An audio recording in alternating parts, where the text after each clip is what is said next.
cyaragiye kigora cyane ikipe ya Rayon Sport mu kwarinya umutoza nawe yari yashizemo ya defense yabane azana kabange kabiri niwe nashakaga kugarura kuri reagan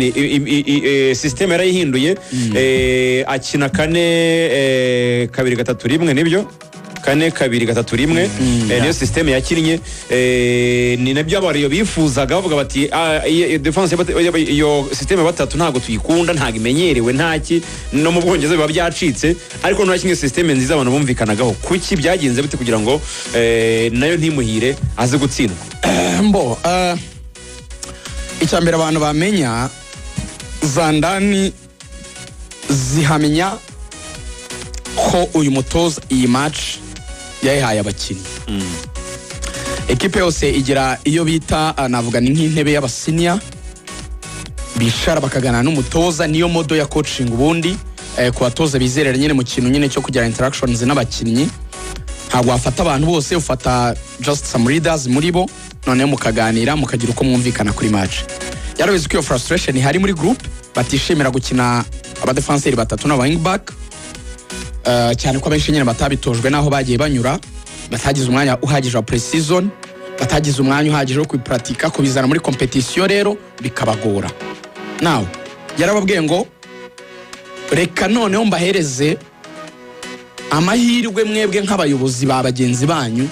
mwebwe mupange buri wese apange 11 ngicyo ndi bukore nka coach ndi bufate umukinnyi mwagiye muhurizaho mushyire mu kibuga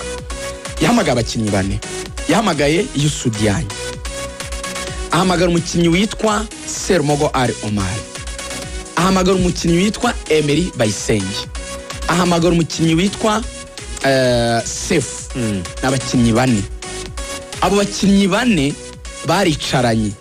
buri wese apanga 11 beza yemera bahuriza kuri ekipe yuko igomba gukinisha abadefenseri bane twabonye kuriya yari ipanze nta numwe uvuyemo abenshi niko bari bayipanze umukinnyi bari babanjemo umutoza yahinduye numwe wenyine ni umukinnyi witwa Tony Kitoga abandi bakinnyi bari bashyizemo Basane nango umutoza yaravuze ngo mu ikipe mwahurijeho kuko yarayiberetse nyine wewe washyize uyu mwizamu kabiri uyu gatatu uyu byose bari babihuje ariko ahangaha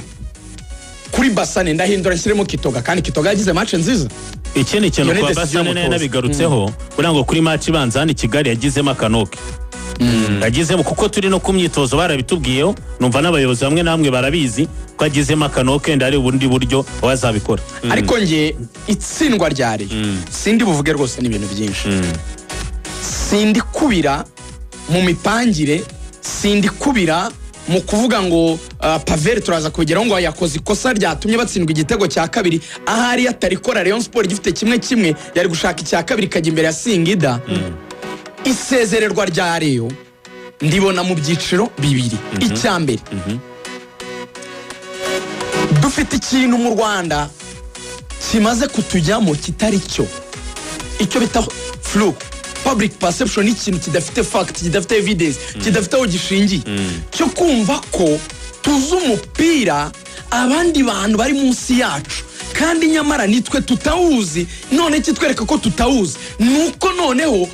no kuba tudashaka kuwiga n'ikimenyetso cyo kutawumenya nukuvuga ngo igiprovisiona kwijana ko tutawuzi nuko tudashaka kwigira ku bandi urimo uravuga abandi abafana twese industry the industry IU ababarizwa mu mupira twese the industry y'umupira turahuze cyane dugijwe n'ibintu bidafite akamaro bikafekta Rayon byafekta the whole industry y'umupira mu gihugu bani yose Rayon iba victime nkuko na aperi ba victime nkuko n'amavu ba victime nkuko n'amavu y'abagore ba victime nkuko n'abana ba under 20 ba victime kwese ndagwa fact Tanzania turi kuvuga uyu munsi wa none ikipe y'aba Young Africans yakomeje muri round ikurikiriza kina n'ikipe ya Silver Striker ikipe yabo ya Simba Sport Club yakomeza izakina n'ikipe yitwa Nsingizini Hotspurs Simba yanganyije nubwo ifite ibibazo by'abadafitoza ariko yakomeje ko yaretsindiye hanze ikipe yabo ya Azam FC izakina na KMKM yo muri Zanzibar izakomeza kuko yatsinze 2-0 oya nuvuga ngo Azamu yasezereye Azamu yasezereye Emelec. imwe ya Basare yakomeje ubwo nayo yo muri Zanzibar buriya nacyo ni igice cya Tanzania nuko gifite ubwigenge bucagase niyo bazahura kugira ngo byumve nka Sare yarambwiye ngo tuzakina na